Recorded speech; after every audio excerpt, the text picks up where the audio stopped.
right? No corn. Not what they do with it these days. It's all corn and soy there. Yeah, that's it. Corn maybe like 100 years ago, not corn now, right? Yeah. No. There's not even the farmers that, even when I was in middle school growing up, like all the small farmers are gone. It's pretty sad. Wait, all the small farmers are gone. Yeah. Gone. Yeah, it's all Yeah, the it's just- industrial. Yeah. Yeah, it's terrible. I'm not telling anyone not to eat corn. If you want to eat it, right? You're like, but don't. Well, I'll nudge. I'll say my opinion. But Yeah. So is it weird for you to be on the other side? a little bit. Yeah. I like it. Yeah. Wait a minute. Now I'm on the firing block, huh? Yep. So I was going to, you can kind of tell me if you're comfortable with it, but I was going to kind of introduce it as pharmaceutical rep gone holistic podcaster and just kind of allow you to Sure. tell your story a little bit. Yeah, I mean, in between that is real estate, but the genesis of kind of what Propelled transpired you. is Yeah. that's one of the reasons. There's a lot of different reasons, Yeah. but yeah. Yeah. Is there anything specific that you want to touch on? I think it's just important for people to kind of like understand like all sides of it, of, you know, Yeah. like some of the things that like were your aha moments Sure. that made you start thinking differently, and especially from a male perspective, because so many men are just like, it's a load of bullshit, you know, when it comes to alternative. Yeah, I don't know what it is with guys. You're right. Yeah. You're right. It's just easier for us not to deal with it. I think. guess, Yeah. but not too smart. Yeah. You know, No, ignorance isn't always. I've always had an open mind, but we'll save it for the show. But that's all good. Yeah. Yeah, I mean, I would love to thank you for having me on. I would love to have opportunity to tell people why I'm doing it, Yeah. what it's about, why I'm doing it, what got me into it, what's the whole. Yeah, let's just. Okay, Yeah. cool. Yeah. Are we going? I love. He's always got the thumbs up. Whenever you're ready. Okay, cool. All right. Hello, everyone. Welcome back to another episode of Integrative Wellness Radio. I have Dr. Nick, and then we also have Jon Levine here with us. He's actually on the flip side right now because he's usually interviewing others, but I had the luxury of touching base with him and meeting him, and he had such a fascinating story. So I really wanted him to come on here and share. And I think that, you know, some of the interesting points that we touched on was just his evolution to becoming this holistic podcaster and the many jobs in between. So I want him to just share a little bit more about, you know, kind of how he got into this world of holistic medicine and podcasting about it. First of all, thank you for having me, Dr. Nick and Dr. Nicole. It's a pleasure to be on the show. So thank you for the opportunity. We're happy to have you. Yeah. Like-minded people. Yes. One from Iowa and one from New Jersey. Now both New Jersey. So yeah, all right. So my podcast is the Hol-Truth Podcast. It's H-O-L. People think it's W-H-O-L or H-O-L-E. It's Hol, H-O-L. Whole as in holistic. And the truth as in it's real information, not nonsense that you get on the TV where, you know, people are dancing in the lily fields and drug companies. It's not filtered? No, this is, and you know what? I get to do what I want to do. Like Ming lets me come in here, and I just go nuts. Yeah. But so the purpose of my podcast is to educate with real information. I bring on health experts that I'm aligned with, whether it's from a Lyme disease expert to a biological dentist, like my dentist, right? He took the mercury out of my teeth. And he does not use fluoride. Now that could be a little bit debatable, but you know, these are people that I bring on that they're real deal. They're the real deal. Yeah. They're not people that I'm aligned with my guests. I also bring on people that are inspiring. A couple people come to mind. One who decided not to go the chemotherapy route. I am not telling people not to do chemotherapy. That's important. I want to make sure people understand that. I am not telling people to do that. Yeah. My job is to bring on health experts that I'm aligned with, people who have reversed chronic diseases through lifestyle medicine. The hard way. It's very hard to get healthy. It's easy to get sick. And what I mean by that is if you want to get sick, in my mind, you can run to the doctor and ask for a pill. And you can be sick and you can stay sick. And that's a very quick, easy way to do it. It's going to cost you a little bit, but you go in. Doctor's willing to give you a little bit. Most doctors will give you medicine. You get medicine, and off you go. It's very quick to get McDonald's. It's very quick to get Burger King. It's the convenience lifestyle. So I think fast, the way we live, and more ends up getting us in trouble. Yeah. Slower, as in chew your food, sit the hell down, eat, breathe, which I'll remind myself to do right now. Chew dark leafy greens, real food, and maybe it takes a little bit, like cook. And yeah, it takes a little bit more work, but that's the stuff that gets you healthy. But so I'm passionate about it. So the genesis behind all of this. So anyway, let me just back up again. So the whole idea is to educate. So I'll bring on someone, let's just say Lyme disease. We're going to educate on Lyme disease and how to treat, what is it, how to treat it. That's one of the many shows that I've done. And then the other part of it, which I think is even more important, is inspiring people to make that move. Because I think inherently people have an idea of what they need to do. It's like someone who's smoking on the corner. They don't need Jon Levine to tell them that that's going to get them sick. Like they know. So like you just need to give them some love and some support to get them to make that move. And then what I also do on the show, which I think is also important, is it's not dull. Like I'm a little bit of a whack job, so I make everyone do push-ups and cartwheels and crazy, and I do it myself. And you gotta get in there yourself, and we have fun. And I say some crazy things, but it's got to be, because some of this stuff can be doom and gloom. You want to spice it up. But so anyway, so after college, I was selling Yellow Book, of all things, which was the phone book, and I was in South Florida. I was a single guy, and life was great. I was a single guy in South Florida, and I had a buddy who I graduated high school with, and he moved down there, and he would call me up, and he'd get off the beach, and he's like, "What are you waiting for?" And I got a job in Yellow Book, and I'm like, "All right, I'm out. I'll go." So I was getting my head kicked in, going door to door in the Florida heat, selling Yellow Book, and I did well. I'm a good salesman. And then I got into pharmaceutical sales, which is what I always wanted to get into because that was like the dream job because it certainly pays more than selling the phone book. A little bigger ROI. Yeah, a little bit bigger. They give you a car. The doctors actually want to see you. And I don't get books thrown at me from auto mechanics. Like they actually want to see you. I come in with donuts and lunch. "Oh, hi, John. How are you?" I'm like, "This is a joke. This is unbelievable." Yeah. So I felt like I went from such a hard job where you really have to have like rhino skin to deal with it, to stick with it, to a fairly easy, cushy job. I mean, you need to know about, I sold high blood pressure medication. I needed to know what I was selling, clearly. But here's the thing. I had 131 doctors, and what I got to see was disheartening. For the most part, I wasn't telling them anything. My job was to kind of tell them, they didn't want to hear it. They were busy. They needed to see a certain amount of people every day. It was just quick.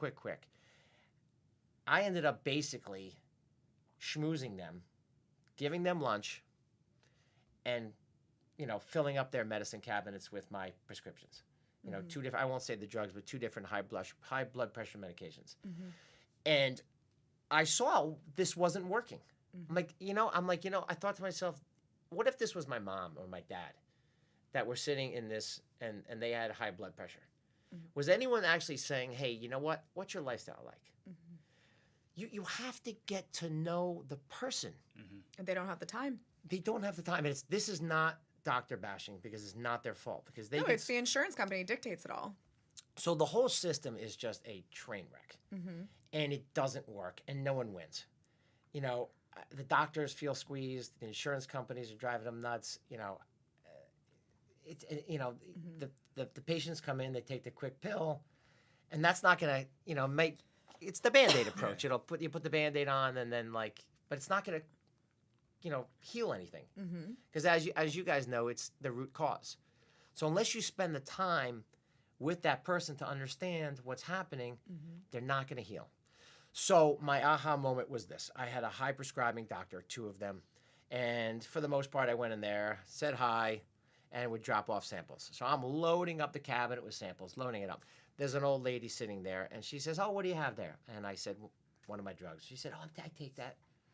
And she said, "What do you have there?" And she pointed to the other one, and I said, "The other drug." And she said, "Oh, I'm taking that too." And then she started pointing to all the other things in the cabinet, which weren't my drugs. There's a million other ones. And she said, "Oh, I take that and that and that." And I'm pretty friendly, so I said, "How much are you taking?" And I can't remember exactly, but she's like, "Oh, I take 15 different things. All I do is take pills." And then she looked at me and she's like, "I just want to die." And when you hear something like that, and you're in the room with this old lady and the doctors are out of the room, that is like what do you say? I just felt horrible. And I'm like, "No, why would you want to say that?" And she's like, "I don't have a lot of family around. All my friends are dying. I don't really have anyone." And I felt horrible. And I realized right then and there, she didn't need to be taking high blood pressure medication. She didn't need to be taking cholesterol medication. She didn't need to be taking any of that stuff. She needed love and support. She didn't have a lot of family. Her friends were dying. She needed community. She needed to be social. And that's right there. Like, the doctors need to ask that. That's the root. That's what's causing all our stress. All the stress. That gets you the high blood pressure. That gets you the high cholesterol. That gets you 20 pounds overweight or whatever it may be. So the root cause, which to me always made sense to, if you don't look at that, what's the point? Well, and the sad thing is, like, that's just one story.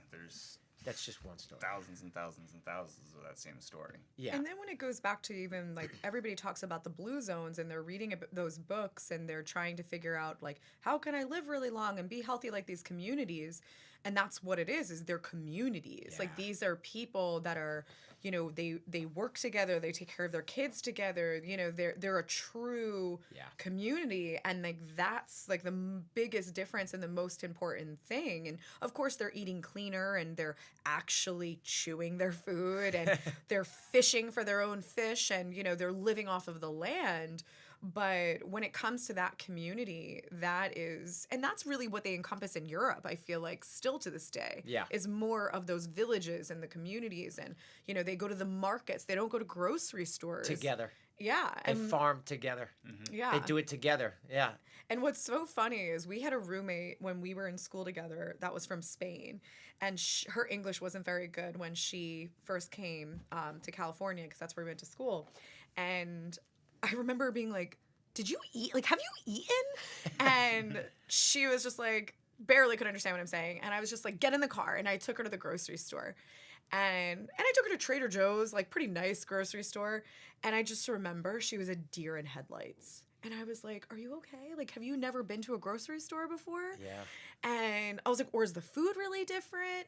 And she just, like, didn't understand. She's like, "Grocery stores, like, we don't have this. Like, we don't do this. Like, we go to markets and farmers markets." And it was very, very eye-opening. Sometimes less is more. Yeah. Well, and then she didn't know how to store, quote unquote, didn't know how to store food properly. Oh, she put the eggs in the cabinet. I go, "Not in the U.S. Not in the U.S. Throw them out. Throw them out." Oh, is that right? Yeah. Not these eggs, babe. Not these eggs. That's But funny. I mean, she was used to getting, like, food almost like on farm on a fresh. daily thing. Like, it was just Yeah. like, you wanted something, you go to the market, you grab it, you use it that day, next day, and, like, Yeah. you go and do it again. And it's like, here it's like we load up for a month and then we go the next Yeah. month to the store. And Yeah. like, where did those eggs come from? Because we don't source anything locally. No, that's funny. I believe it. And my wife's from Poland, so we go to Poland and we go to Europe every summer, and I see it. Yeah. I see it. Yeah. And I always say, like, the people from Europe that move over to our country, I'm not going to sound very patriotic when I say this, but it's the truth. They get sick. Yeah. Yeah. They get sick. Yeah. Yeah. Like, sometimes, like, be careful what you wish for. You Yeah. know, like, everyone kind of, like, in Europe, not everyone, but, like, they Bon Jovi and Bruce. And I know my wife was like, "Oh, I wanted to move to America and go to school, go to college in the U.S." And then, you get run down, you eat the packaged food, you get that fast lifestyle, and you get sick. Yeah. And I think that you can, and that's, I noticed the problem. So this is a long story, but I think it is important that people understand. So while I was selling high blood pressure medication and seeing that there was an issue, my dad got brain cancer. He had a rare form of brain cancer and Parkinson's almost at the same time. So he got really sick, and I was basically commuting back and forth from Florida to New Jersey. I was very close with my dad, and I just felt that hit me like a ton of bricks. And even right now, like I'm getting emotional because it's just funny. Like I got into pharmaceutical sales. I always thought, wow, this is the job I wanted to get, and I saw one side of it, and then at the same time, my dad got sick, and I'm like, damn, this wasn't the way it was supposed to work out. Long story short, he passed away. That's obviously stuck with me and will forever. I ended up moving back to New Jersey. I've been in real estate for years, and real estate, it's been a good career for me, and it's treated me well, is not me. It's not me. I was born with a ball in my hand. Like I played basketball, baseball, football. So if I wasn't playing sports, I was lifting weights. If I wasn't lifting weights, I was running. If I wasn't doing that, I was doing an Ironman. If I wasn't doing that, it's just part of me. I was born like that, and I've had certain experiences that have led me to doing this podcast. And the other thing I could tell you that I think it's important to have an open mind. I do have a friend who literally just texted me before the show, ironically, and he was on the holistic bandwagon before I was. I knew, I was always into sports and training, but I didn't know what to eat. Like I didn't grow up in a holistic household. I grew up in, I would just say, a regular household where, you ate some junk and it was packaged food and things were kind of fast and just average. Yeah. So I was clueless. I didn't know. Like, to me, when you played basketball, you drank Gatorade. Yeah. I came with Gatorade. And my buddy came with Manuka honey water with chia seeds. Yeah. And I looked at him like, you're nuts. Yeah. Yeah. And everyone, see, the only difference between me and everyone else is I looked at him like he was nuts, but I asked questions. Yeah. And he didn't push anything on me. I asked. And when he told me, okay, I thought about it. I looked it up. I also used to eat protein bars. On the run, fast food, right? Fast protein bars. I thought protein bars were healthy. I'm lifting weights. I need to eat protein bars. He took one out of the garbage one day, and he said, John, he's like, dude, you keep asking me. I don't want to push this information, but if you want to know, just read this on the back label. And there's God knows how much stuff. And I can't read it. It's propylene glycol, propylene glycolysid, millions of different things. And he's like, just pick this one, look it up, and then get back to me. And I did. And I looked it up, and I found it in the chemical dictionary. And then I'm a little bit of an extremist, so once I get some information, I just go nuts. So then I just started reading books, and I realized that, I wasn't eating food. Yeah. I was eating chemicals. Like it was in the chemical dictionary because it was a chemical. It was making the protein bar glue together. It was making it glue together and not die off. It was like, I'm like, wow. And for some stupid reason, I never thought about it like that. But finally, that was probably the second aha. Like, what am I doing? What am I putting into my body here? And then Gatorade, right? So, not to bash Gatorade. Well, I am bashing Gatorade. Screw you, Gatorade. It just is what it is. It's fine. They started out good, and then and then it they took went a for turn. profit. Yeah. Right. In Florida, but the blue dye, the red dye. I'm like, that's not what I want to be putting in my body. So I got into that, and it became I read the China study, about whether meat was good or whether meat was bad, and I know that's a whole nother controversial subject, but I really delved into, nutrition. Yeah. I went nuts. Forks Over Knives, all the documentaries, Food Inc., what they do to animals. And I think I learned real information about really what was going on out there. And I decided I didn't want to partake in this nonsense. I did go vegan for 7 years. I'm not technically vegan right now. I'll eat a little bit of meat, but not much. But I did not want to partake in what was going on with animals. I thought it was, once I saw it and once I heard it, it was game over for me. And again, I'm not telling people not to eat meat. I'm just telling my story Yeah. of how I felt. I think the biggest thing is like we went through a similar journey, but it's like you don't know what you don't know. Like you're eating the protein bars. Like I did so many things when I was young that I thought were healthy based off of my knowledge at that time. Like I grew up in an Italian household that it was like pasta, meatball, sauce. We ordered pizza all the time, Chinese food, whatever.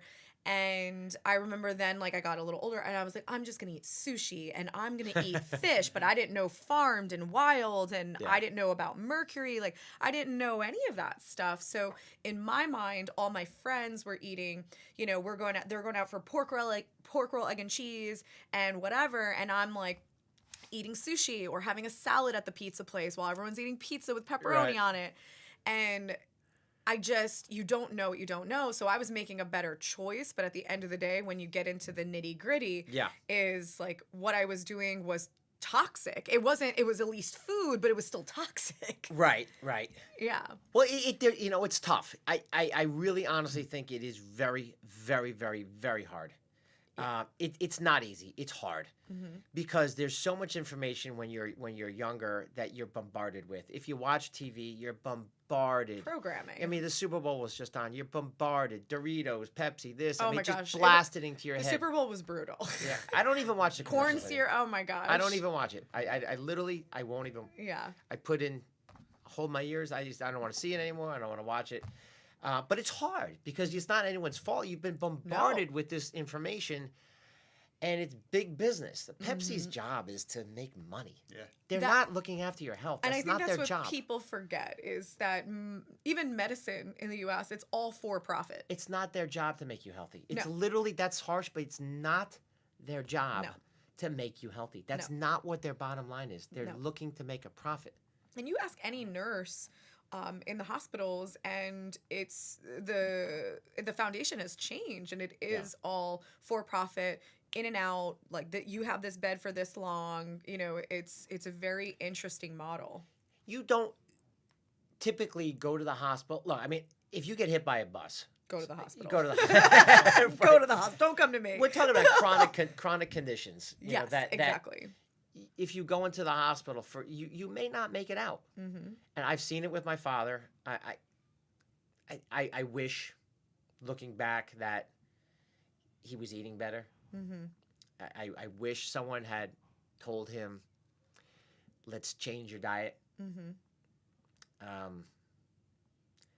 mean, nutrition's not everything, but it's a lot. What you put in your body becomes your blood. So it would make sense that if you put chemicals into your body, that becomes your blood. If you feed your body with sugar, it feeds cancer. It feeds the bad bacteria. It feeds these diseases. What do they say? 70% of our illness now is lifestyle. It's chronic illness due to poor lifestyle. Yeah. It's more than 70, but it's like 99. Yeah, but that's the technical statistic. So I just got fed up. So like I signed up to become a health coach. When I say that, I signed up for Integrative Institute of Nutrition, IIN, in New York City. It was online, so it was I didn't have to trek into the city or anything like that. And ironically, I did not sign up to become a health coach, even though I just said that. I signed up for more information because then my wife is always researching, detox and this and that. I used to see IIN, and Certified Holistic Health Coach. And what is that? Me being me, I had to look it up and find out more. And that led me to that. I'm like, oh, this is interesting. Maybe I can get some more information. About 6 months into it, I'm like, what am I doing? This is like, what am I doing? Like, I'm getting a lot of information. I'm happy to do that. But at some point, you've got to do something with it. Yeah. So, John, take action. Like, that's enough already. Like, you live a certain way. I have 3 kids. My wife, we live a certain way. And I realized that, like, I'm in a little bit of a bubble. That there's people out there who don't know what I know. They don't have access to the doctors that I think are superstar doctors. So I thought, how do I do this? I can be a health coach, or I can go to A Shared Universe podcast studio and start a podcast. Yes. Because I had a couple buddies who were like, John, do a podcast. I'm like, what the heck is a podcast? I'm like, I have no idea. I'm like, I'm old. I don't know what a podcast is. Yeah. And they kept telling me that, like, you'd be good on a podcast. And then I finally have a friend, Dr. Angela, who, do you know what, Dr. Angela? I don't think so, She's no. great. She's an OBGYN in the area, and Mm-hmm. and here's a plug for her. She is incredible. What a personality. All heart, great OBGYN. And she was, I think, the first. She was the first person in this studio to do a podcast. And I saw her at a birthday party, and she said, this was years ago, and she's like, John, I started a podcast. I said, Angela, I said, I love you. I support you. I have no idea what a podcast is. But awesome. But I support you. So I thought about that when I was in IIN. Mm-hmm. And I'm like, because if I like to talk, and if I talk as a health coach, I'm going to feel better. But my client's not going to do too well. Yeah. Because the whole idea is to let the client speak Mm-hmm. and get out the information, and for me to have active listening, to have my ears work. Mm-hmm. And then that's where she said, so Dr. Angela said, John, go see Ming in Eatontown. Mm-hmm. So I'm like, all right, where's Ming? Ming Dynasty in Eatontown. And Ming Dynasty. she gave me the address, and I'm like, screw it. I called him up. He picked up, and he's like, come on in. I came in, and here we are. And I think we're 6 months in, and I've done probably, 40 podcasts, 45 podcasts. Mhm. I love it. Yeah. Because what I'm doing is so valuable. I don't mean to pat myself on the back, but I feel like I'm really making a difference. Mm-hmm. I feel like I bring on these health experts that are really real, authentic, caring people, inspiring stories, and then you educate people on things that they don't know, which is, again, not their fault. No. If you watch TV, if you listen to the radio, you will get bombarded with this stuff. So I feel like it's my job to give them this information, this real, that's why it's Hol-Truth, the whole truth information, along with the entertainment value of what is going to come out of my mouth next.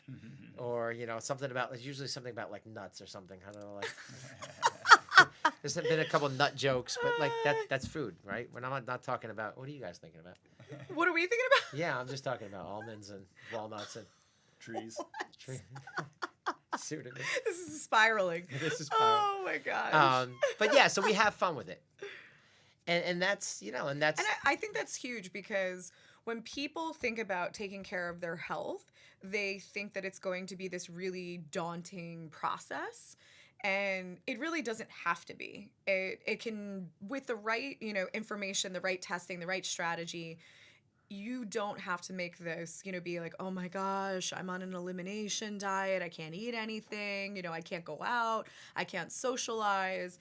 And I think that that's been something that we've worked towards is, when we first got in. Life. Yeah, when we first got into this, we were kind of really going above and beyond with our lifestyle, and we were just, waking up, juicing, smoothieing, like kale, this, that, and then it just became very overwhelming, and I was like, I want to lead a healthy lifestyle, but I do want balance. Yeah. And that's what kept us, growing, learning, evolving. And I think that's one of the comfort factors we bring to our clients now is knowing that it's about balance. And stress is the worst thing. So if you're super stressed out about, changing your lifestyle, let's take it piece by piece so you're not completely overwhelmed. Yeah, I totally agree with you. And I think that it's important. I try to remind myself all the time to not push information, and also to meet people where they are. Mm-hmm. And some people are ready to be like, yeah, I'm ready to go. I'm ready to change my lifestyle and eat vegetables and fruit. And it's not, some people are ready, and some people are not ready. Mm-hmm. And I think it's important to meet people where they are, support them, and show that you care. And I think that showing that you care, and clearly you two seem to be very passionate about it. So that's great. Partly if you go to see Dr. Nick and Dr. Nicole, and I'm not just, blowing smoke, but if you see the passion that you have, if you see that you care, it's probably going to make the patient want to do it more. Yeah, of course. Well, and feeling supported. And and the way I come about it is, I've been where you've been, on the other side. It's there's times in my life where I was I was drinking tons of milk, and I was Oh, the famous and, corn. Oh, wait. Oh yeah, He eats corn and but with cheese cottage cheese because mixed it sticks together. to the fork better. Ooh. That's how I grew up. It was corn, cottage cheese, milk, white bread, like all this stuff. So I was like, you know, Wonder bread. who am I to be like, now that I have all this knowledge, sit on the other side and be like just judging you like that? Yeah. Like you're here, I've been where you're at. Like let's do this together, kind of thing. Yeah. I totally agree with you. That's a smart way to go about it. No one wants to be told what to do and pushed into something. Yeah. You know, my sister, if she's listening, she'll kill me. But so I'm always trying to tell. Earmuff, sister. So like, remember like Cheerios came out and they found like GMOs they found glyphosate in Cheerios. Yeah. This was a couple months back. And I was at my sister's house in Westchester, and there was like a couple boxes of Cheerios, and I'm like, John, you zip it. Like, don't say anything, right? Because she doesn't want to hear it a lot of times. Yeah. And finally, I just couldn't help it. I'm like, Lauren, everything else is good, but the Cheerios. I'm like, they found glyphosate in the Cheerios. I'm like, you might want to get rid of the Cheerios. And the look on her face was like, oh, she didn't want to hear it. Next time I got there was 25 boxes of Cheerios. Really? Oh God. I'm joking with you, but the point is like it's like literally like can go the wrong way. Yeah. Like you can literally get someone so mad that they'll actually go and buy more Cheerios. Yeah. Just because they get pissed and they don't want to be told what to do. Yeah. Yeah. You gonna tell me to stop smoking cigarettes? I'll take 2 packs now. Yeah.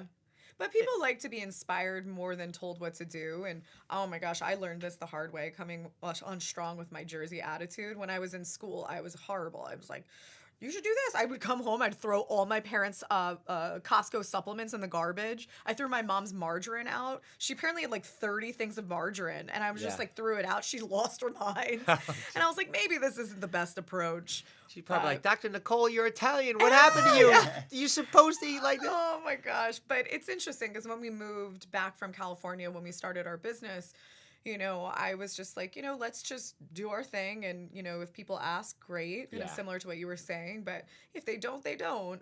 You know, this is our values. It doesn't mean that it's everybody else's. Right. And it was very interesting because even with some of my friends, I found that they would come over and maybe like expect that everything was going to taste like cardboard. And then they're eating and they're like, what is this? What is this? How'd you make that? Can you give me that recipe? And it was really cool to see that. And they started, you know, thinking differently and choosing other things.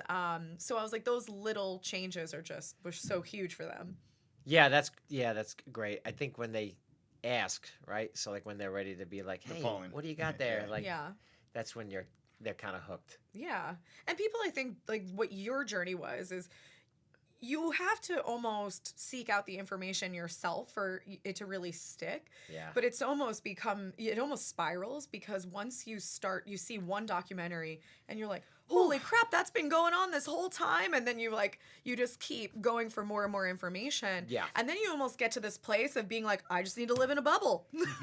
Oh, totally. And I think it's important for people to know is like, yes, it can be a little overwhelming when you get this information and you realize most of the things we eat and use are toxic. But, you know, one of the things that we educate on is that our bodies are designed to filter the bad stuff out. They are. We have tonsils, we have a spleen, we have our liver, we have our lymph nodes, we have our kidneys.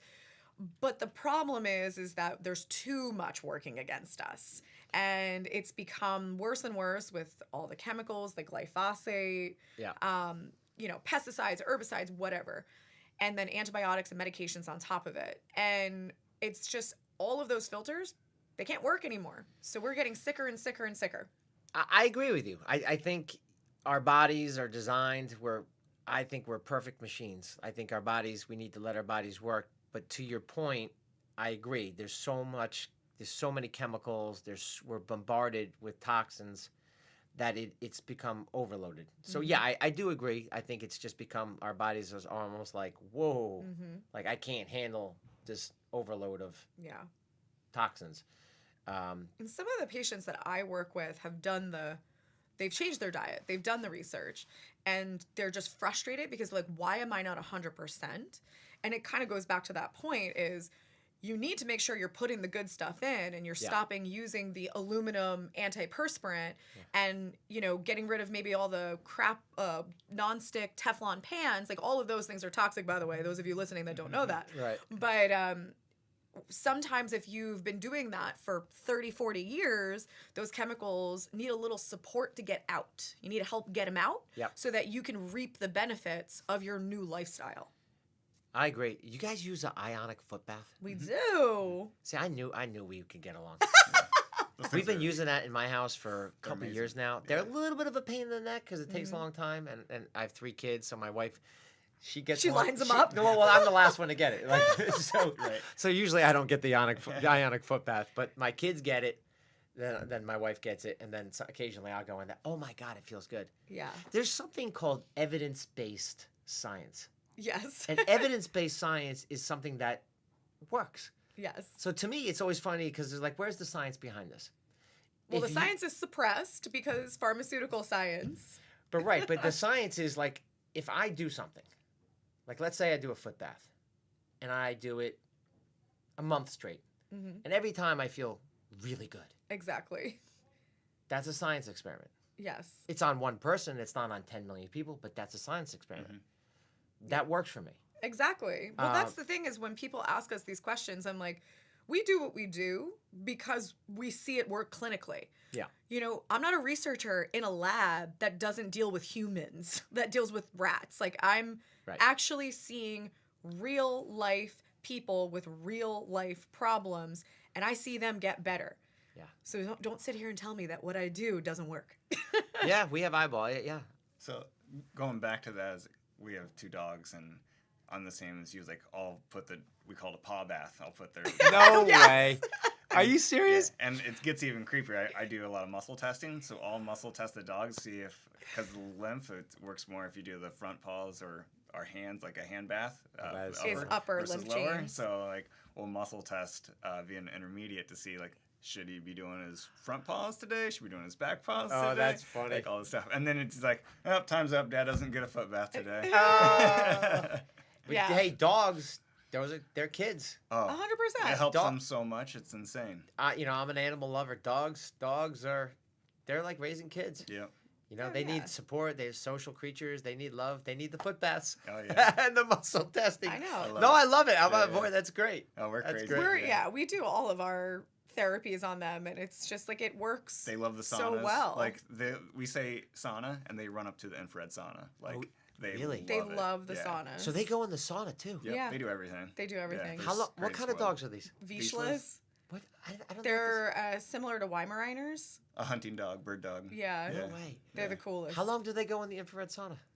The one only stays in like 10 minutes, but the other Booker one loves it. Booker loves it. He'll sit in there for like half an hour with us. Oh, that's it's classic. so funny. Yeah. And yes, it's safe. Everyone listening thinking like we're killing our dogs. It's completely safe. It actually just helps their immune system. So that is so cool. And dogs don't sweat, so it's like when they start panting, then you know it's like time to let them out. Yeah. That's right. I think I always say Booker is the older one. He's the one who likes to stay in the sauna. He's preparing himself to move to Puerto Rico because we took him to Puerto Rico for 2 weeks when we got married.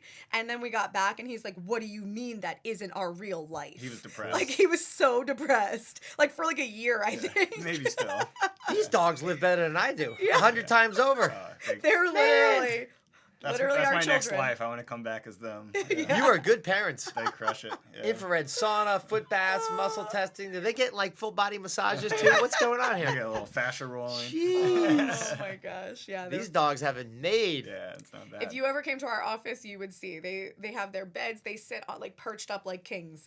Oh, that's great. Everybody's like, these dogs are ridiculous. And the office is where? In Belmar? Belmar. Yes. Nice. Yes. I've got to come to the office. Yeah, we gotta come you'll check love it out. it. We'll blow your mind. Don't worry. So what kind of things do you guys do in the office? He's like, now we're flipping the switch. No, you're right. You're right. This... No. No, sorry. We do a lot of stuff. It's. I would say the foundation of it is. Our biggest goal is to really evolve how healthcare is being done. And we take the step back to not look at the body as separate systems, and we look at it as an integration, a holistic view. And because it's a good word. Yeah. The whole the whole truth. So we really just have specific testing that allows us to bridge the gap not just between our traditional testing, like our blood work, which I personally call chemistry-based testing. Okay. We also use some very specific meridian, frequency, and DNA-based testing as well. So we almost take the worlds of physics and chemistry and put them together to give people the most accurate answers to their foundational issues, their root cause. And then from there, we have a variety of integrative therapies that we do. And that's all dictated by their testing. And we might be working with somebody and doing a lot of physical-based work. We might be doing neurological, chiropractic, physical therapy, muscle work. Or we might be doing detox with the ion foot baths or infrared sauna. We might be doing meridian-based work, like acupuncture. So every single person varies on what their needs are. But that's the cool thing is there's no cookie cutter protocol. There's no like, oh, you have a gut problem? Okay, here's your cookie cutter protocol. It's we're going to test it, see if it is your gut, if there's something connected to it, and then we're going to actually test to see what therapies your body's going to do the best with. Yeah, I love it. We're similar, but we're not all alike, right? So 100%. I always say my analogy is I am allergic to penicillin. I don't know why I am. It's because you're moldy. It's because I'm moldy? Yeah. You think so? So penicillin is made from penicillium, which is mold. And you could be exposed from water damaged building, air conditioning unit that used to blow in your face that was moldy, or it could be coffee, cheese, wine, peanut butter. Or antibiotics. Or antibiotics. I like it. I never thought about that. How old were you when you were diagnosed? I was young because I got a penicillin shot and I couldn't move. I was paralyzed. My whole body felt like it was gonna just like break. It was so much pain. I couldn't get off the bed. Mm-hmm. And I remember my mom being like, "Come on, it's time to go to school," or wherever we were going, and I couldn't even move. You're definitely moldy. I'm moldy. Think about More it. than you know. You can't have a reaction to something that's not in your body. Okay. So it's like it had to be in your body. Your body already had first. antibodies to it. Yeah. Right. For the immune system to have. So such a reaction. potentially this was, I don't know, I was young, 6, something. Yeah. I don't So know. it could have been your environment when you in your childhood home, or it could have been that mom had the toxicity and it was passed to you. Mom, if you're listening to this.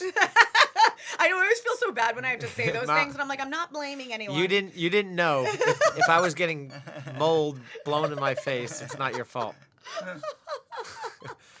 It's my fault. I'm the moldy guy. It's all my fault. New podcast. New podcast. I've done plenty of podcasts on mold. So potentially, but that's cool. So like I'm learning something new. So potentially, because I'm pretty clean now, maybe I'm not allergic to penicillin anymore.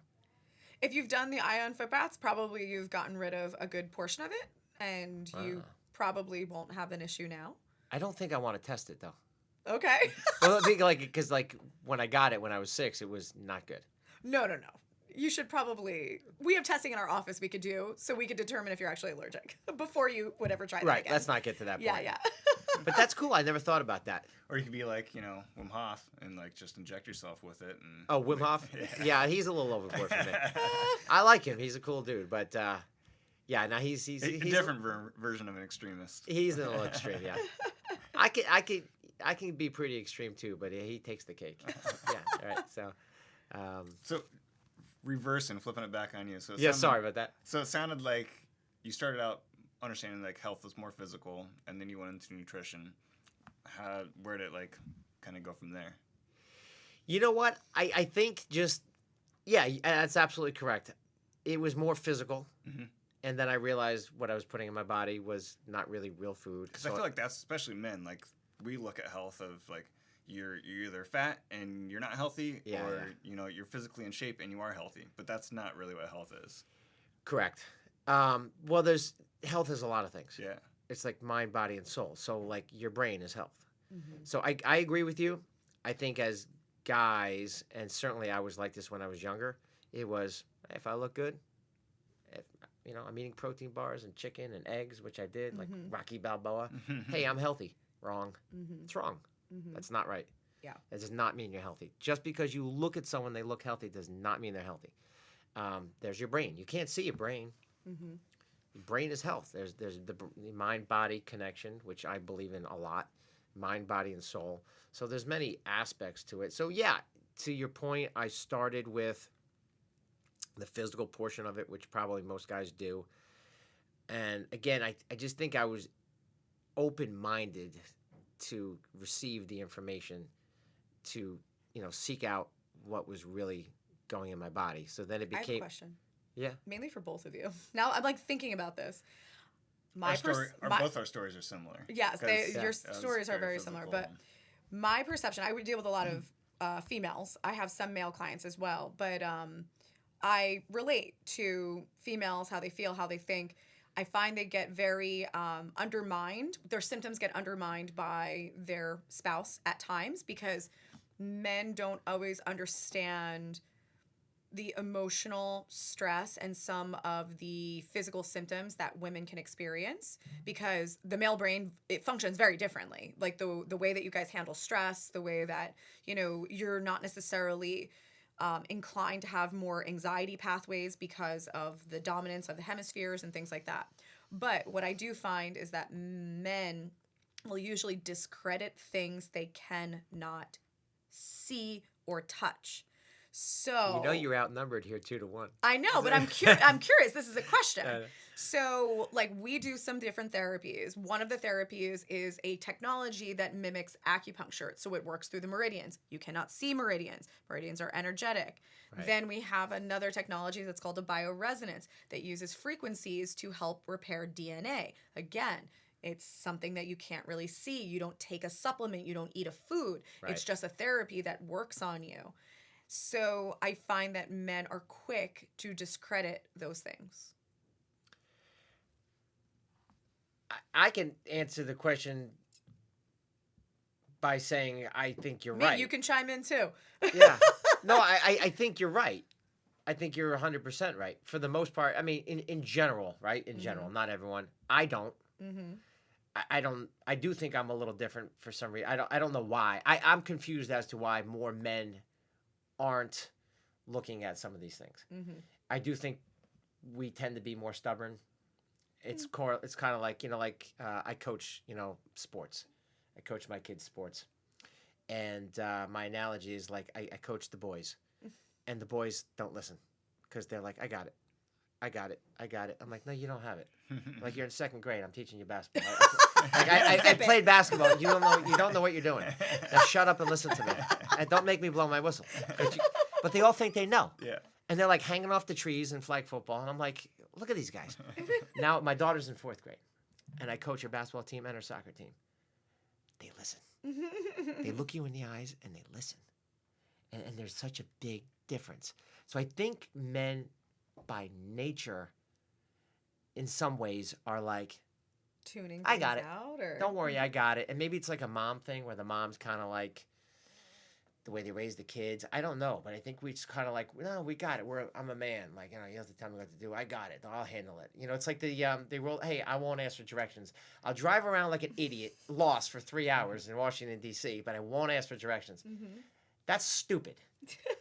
Like, that's what some guys do. Yeah. That's just stupid. And so for the most part, I'm rambling on, but I agree with you. Yeah. Why they don't do that, I don't know. But I think they need to.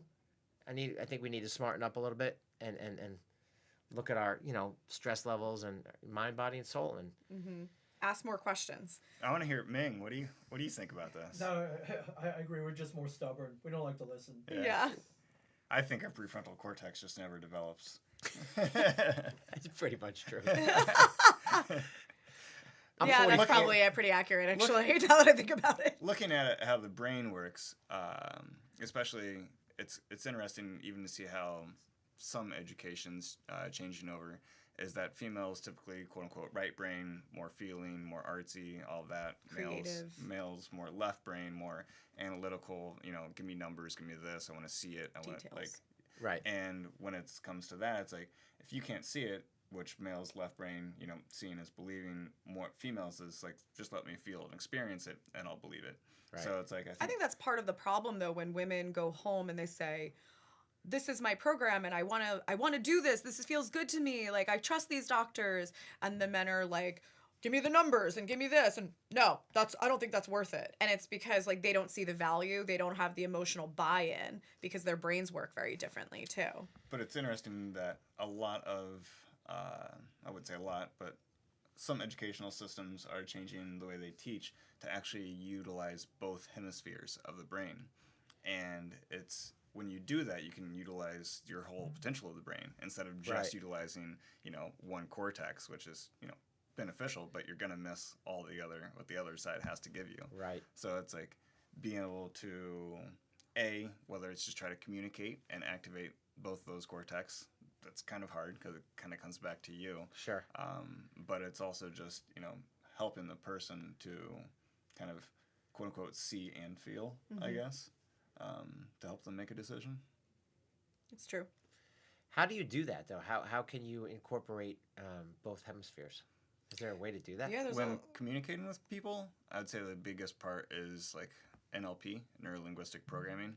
So it's like, right now I'm not going to like completely mimic you, but I could have my hands like this. So it's like if my hands are crossed and they're down, but you're up like this, really, when you're looking at me, you're seeing a mirror image of yourself. Because, that guy's actually... You're a really handsome guy, by the way. God, those headphones you're wearing, I think I have the same things on. I like your hair. You know what? It's like the shirt looks good. You got a Spiral smile. Down. I don't have the button down, but maybe this mirror is a little fuzzy. But other than that, it's perfect. So that would be like having a visual aspect. So it's like if you can look at something and see yourself in it, which like when men look at a report and it's like talking about meridians and these things, like there's no connection. So it's like they can't look at it and be like, yeah, this is great, this is perfect, like let's fix your meridian system. That gallbladder 17, I knew that was the culprit.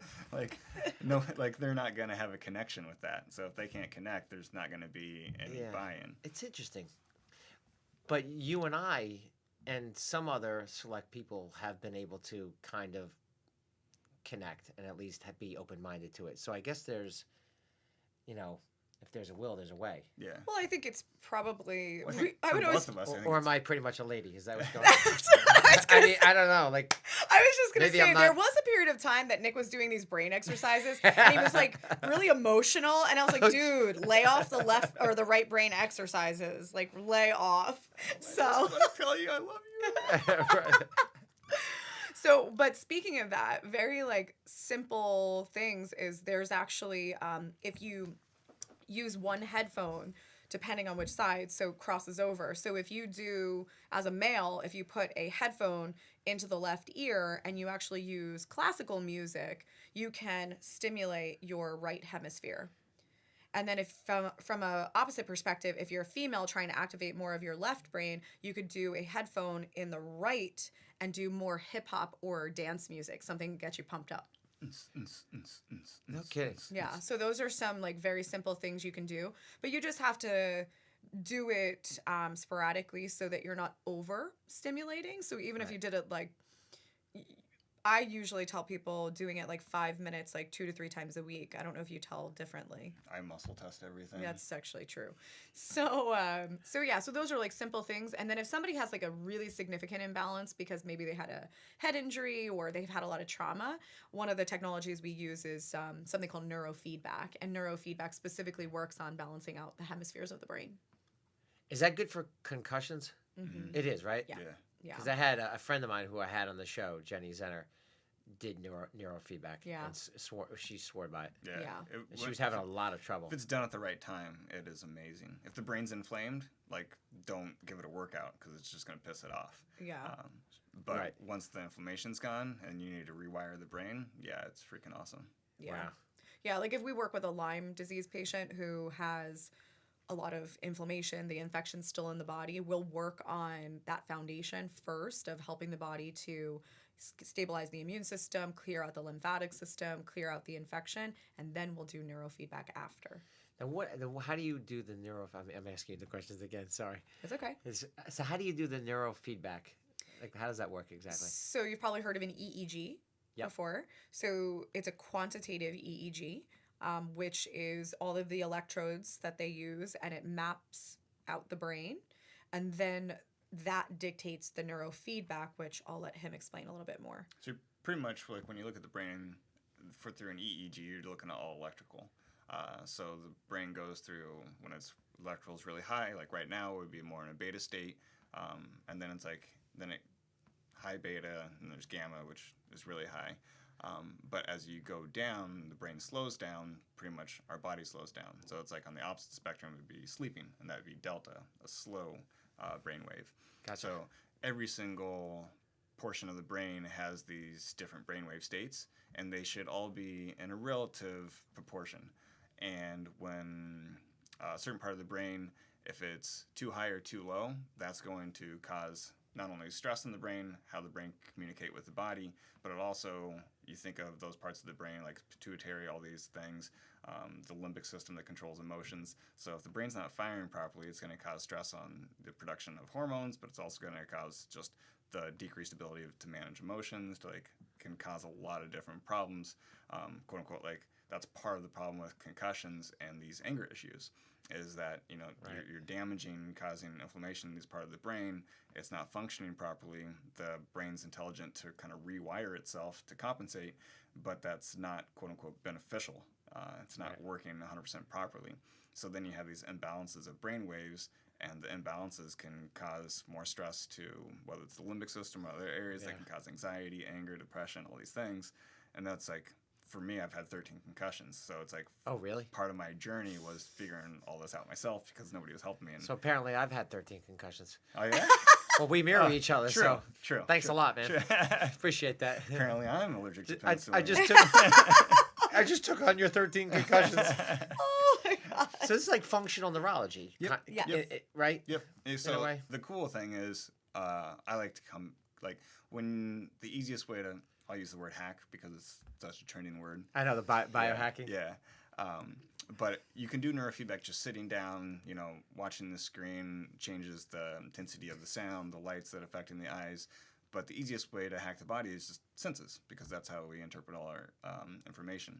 So it's you can do that, but you can also combine functional neurology, understanding if somebody has a weak right cerebellum, which controls a lot of our balance, you can actually have them, let's say, standing on their right leg doing some balance exercises on and off while during the neurofeedback. So now you're not only training the brain, but you're also stimulating the brain through the body awareness, proprioception.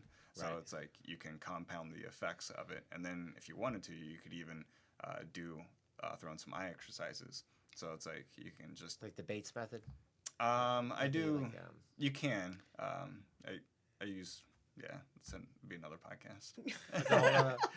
But this is great because I think it's fascinating. There's so much at our fingertips. There's so much out there like what you're doing. And I'm the guest, but I part of it is that I hear this stuff and I think it's fascinating. So I know you guys are interviewing me, and I start asking questions as you see, because I think Curious. I think it's so fascinating that what we can do, what our bodies are able to do, what our brains are able to do, and if we just coming back to my podcast and what I do is if I could just provide that information to people because they deserve it. People deserve. They should be informed. Well, earlier, kind of going all the way back, is you said it's hard. It's easy to be sick and it's hard to be healthy. And the funny thing is, it all comes down to a choice. It's just having the information to be able to make the choice. And so I think it's actually just as easy to be sick as it is to be healthy. But the hard part is to get the information to be able to just make that choice. Yeah, again, because we're just so bombarded. Right. And we've been programmed with all the bullshit. We've been programmed with all the bullshit, and if you're not privy to what we're talking about, you just don't know, right? Yeah, you don't know what you don't know. Mm-hmm. And I would always say, take a look. This is the male part of me. Take a look at how these people look. And sometimes the proof is in the pudding. Sometimes you just take a look at people who are doing it the right way. See how they act, see how they look. I mean, you're not going to see images of their brain and stuff like that, but for the most part, you can kind of get the gist of who's doing well and who's not doing well. Yeah, for sure. So. No, I completely agree. And I think that your story was just so significant for people to understand because it was a slow process that you had all of these aha moments that kept started to kind of pique your interest and make you more curious. And at the end of the day, I think the most important thing for people to know is they have to seek out the information. This is not going to be handed to you. This is not going to be on your commercials. This is something that you have to take a specific interest in. And unfortunately, people are not taking an interest until they have something wrong, because we also live in a model of don't fix it until it's broke. Yeah, blood's got to be drawn. Blood's got to be in the streets until we realize there's a problem. That's also unfortunate. I don't think it has to get to that point. Yeah. I really don't think it has to get to the point where we're so sick, and then we're like maybe out of choices. So, yeah, I feel like it's my responsibility at this point to help educate the public, and collaborate with people like yourself that are, you're brilliant, with what you do, and bring on other inspirational stories, which, I always talk with someone on the phone before I decide to bring them on the podcast, and I'll hear the story. And, again, one was, he decided to go the all natural route of got rid of the cell phone, ate, dark leafy greens and fruit, real food. And he did not go the chemo route.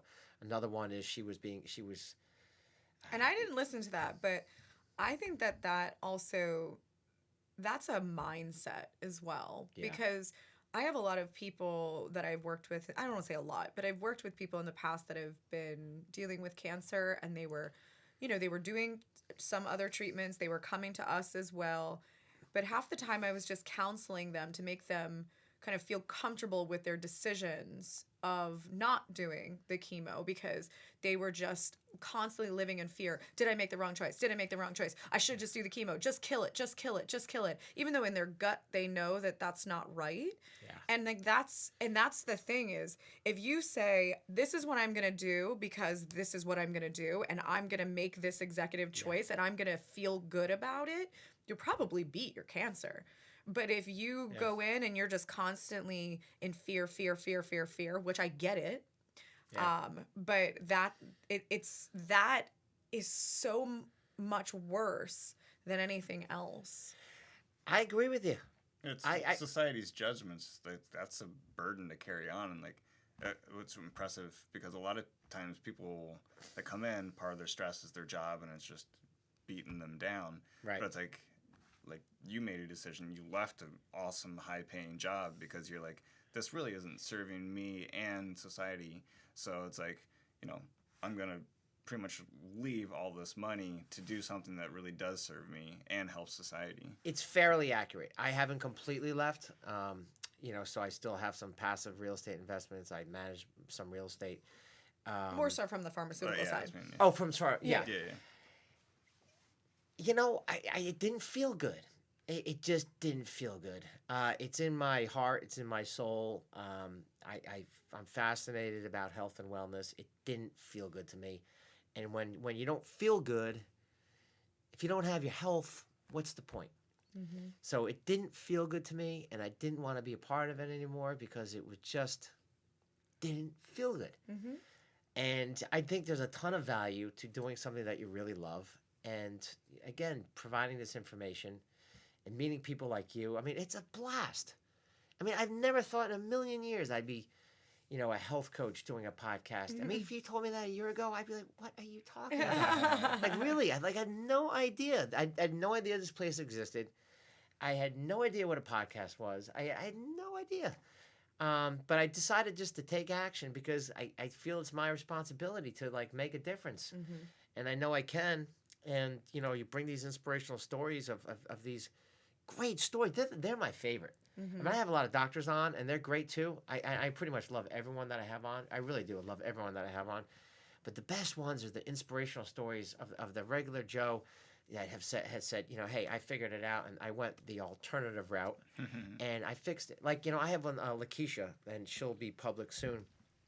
She was abused by her stepfather. And she was almost...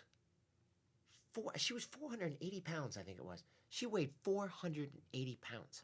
Wow. And her mom was a great cook, and I guess her mom didn't know what was going on, and she was eating and eating and eating because that was the Band-Aid. She was using food for comfort. It wasn't that she was, she was being abused. Mm-hmm. And it was until that she actually had the courage and the bravery to step forward and face her stepfather and say, hey, you know what? You abused me, and I'm not going to let you do this anymore. And I guess he actually apologized. And it was until then that she was able to like break that food habit. And she's now down to, I think, I don't know, 100 and she lost like 350 pounds, something crazy. She lost 350 pounds. That's Probably awesome. not just of weight, but also of guilt and shame and everything else. Right. So it was like, so the underlying root cause, as we always talk about, is that it wasn't the food. Yeah. It was the abuse Yeah. and the stress of what was going on. Yeah. That, you know, this horrible situation.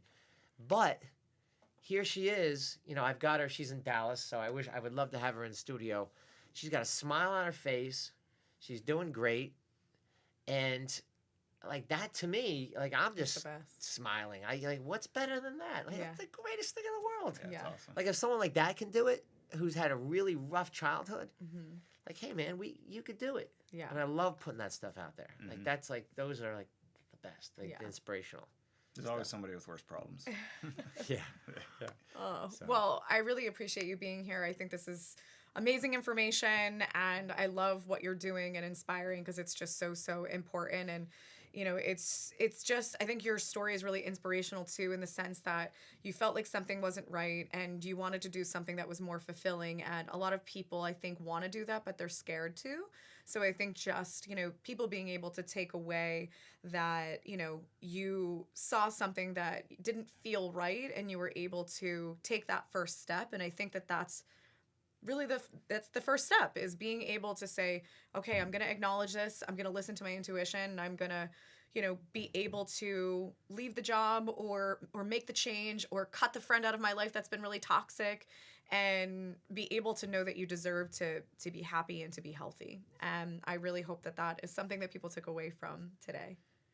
Well, thank you, Dr. Nicole and Dr. Nick. I appreciate it. Thank you for giving me the opportunity to tell my story.